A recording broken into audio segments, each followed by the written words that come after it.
Assalamualaikum warahmatullahi wabarakatuh. Sebelumnya kami dari kelompok 5 ingin mempresentasikan hasil kerja kelompok kami yang berjudul Perilaku Konsumen Kelompok.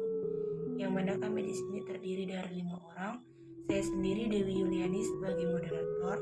Ada teman saya Silviano, Christine Manalu, Afridianti dan Murniwati. Yang mana di sini kami akan membahas mengenai perilaku konsumen kelompok.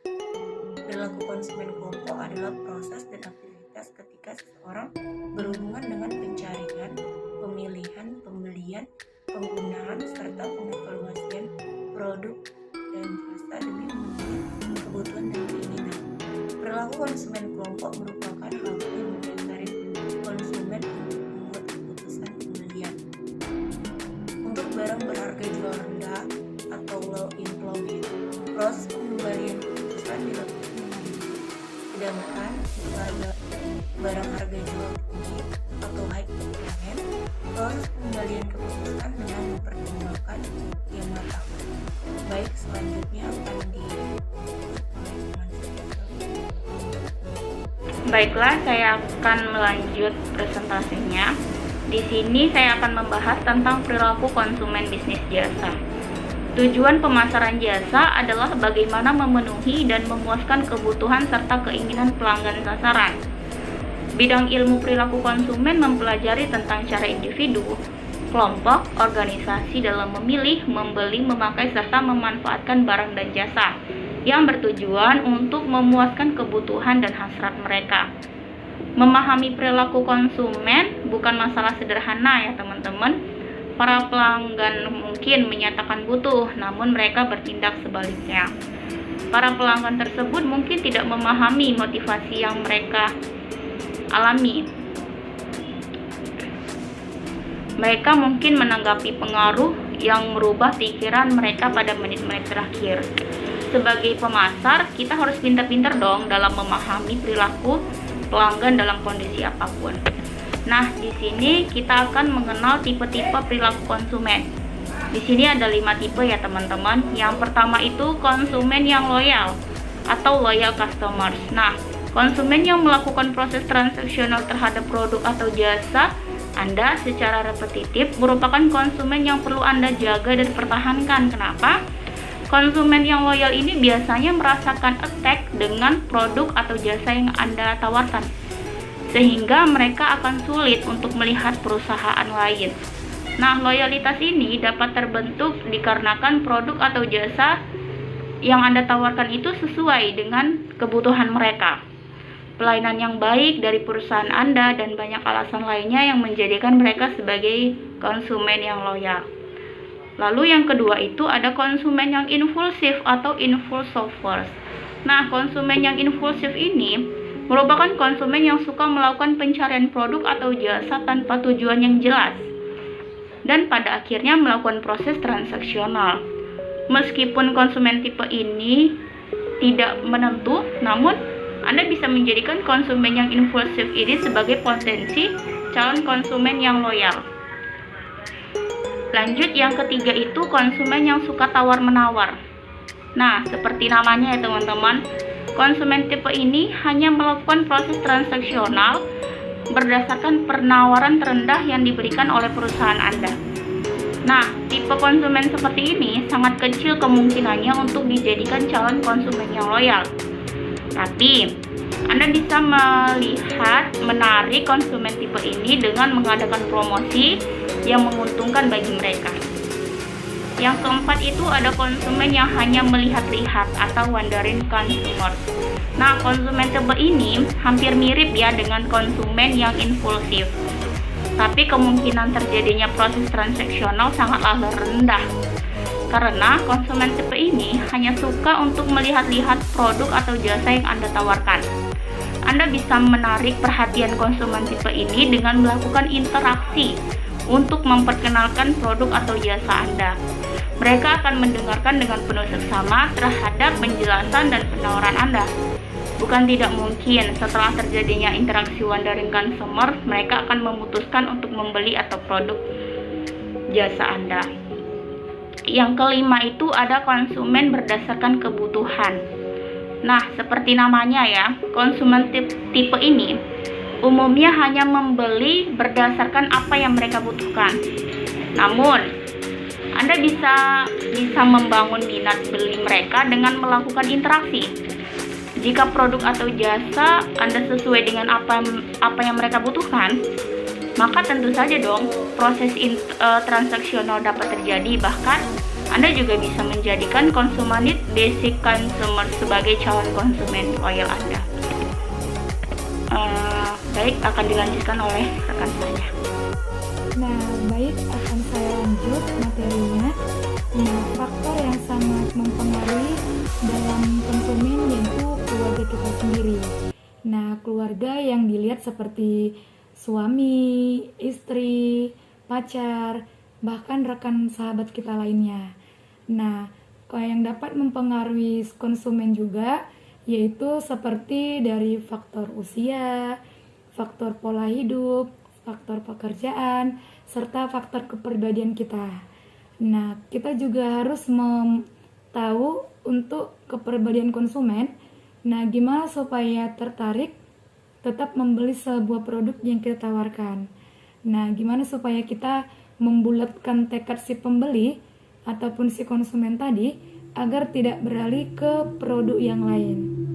Nah, itu perlunya tekad kita ataupun dapat kita tawarkan apa yang lain dari produk orang yang ditawarkan, sehingga si konsumen tadi tetap fokus kepada produk kita. Nah, itu yang perlu kita tekankan, yaitu si konsumen tadi. Nah, kemudian ada pun dari faktor gaya hidup. Nah, kita juga nggak tahu untuk kepribadian orang sangat berbeda-beda. Mungkin saja produk yang kita tawarkan mereka tidak mampu membelinya. Nah, itu tadi yang perlu kita utarakan, yaitu pola hidup, gaya hidup, serta kepribadiannya.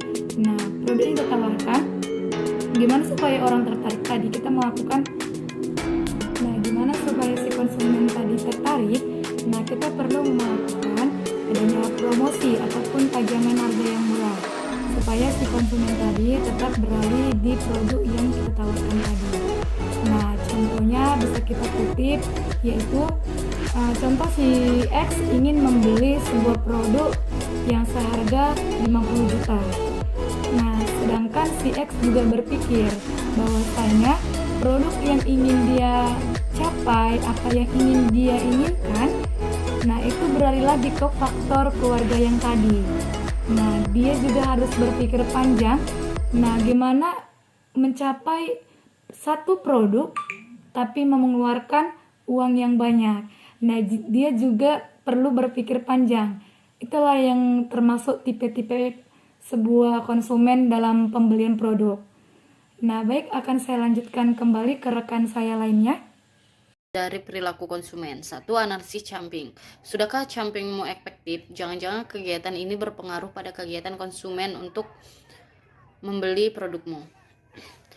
Nah, kamu bisa mengetahui jawaban lewat studi perilaku konsumen. Dengan begitu, dampak camping bisa dinilai. 2. Analisis pendapat konsumen. Kalau ingin mengetahui pendapat konsumen terhadap brand atau produkmu, lakukan saja studi ini.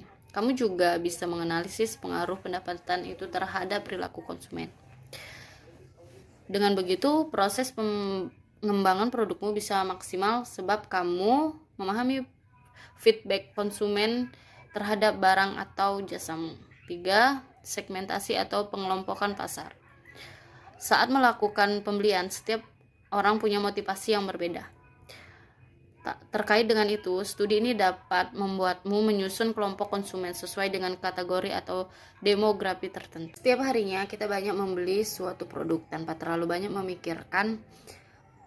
Walaupun tidak terlihat signifikan, konsumen untuk membeli produk sangatlah penting bagi sebuah bisnis perusahaan. Dengan mengetahui alasan di balik keputusan tersebut, perusahaan dapat menggunakannya untuk meningkatkan penjualan. Memahami perilaku konsumen merupakan salah satu bentuk dari riset pasar.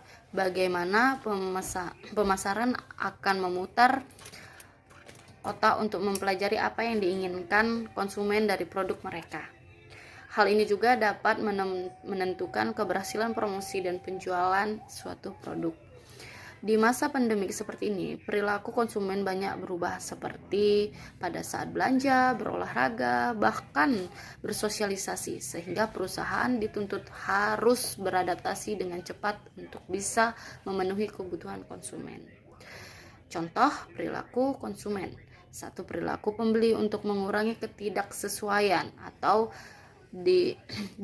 isons reducing buying behavior.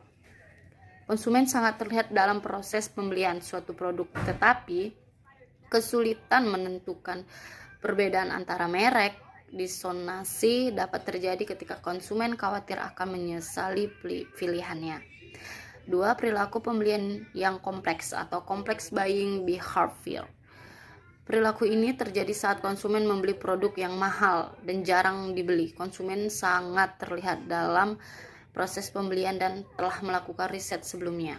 Contoh dari perilaku ini adalah ketika membeli rumah atau mobil. Perilaku buying behavior. Perilaku ini terjadi saat konsumen membeli produk yang mahal dan jarang dibeli. Konsumen sangat terlihat dalam proses pembelian dan telah melakukan riset sebelumnya. Contoh dari perilaku ini adalah ketika membeli rumah atau mobil. Perilaku pembelian berdasarkan kebiasaan atau habitual buying behavior.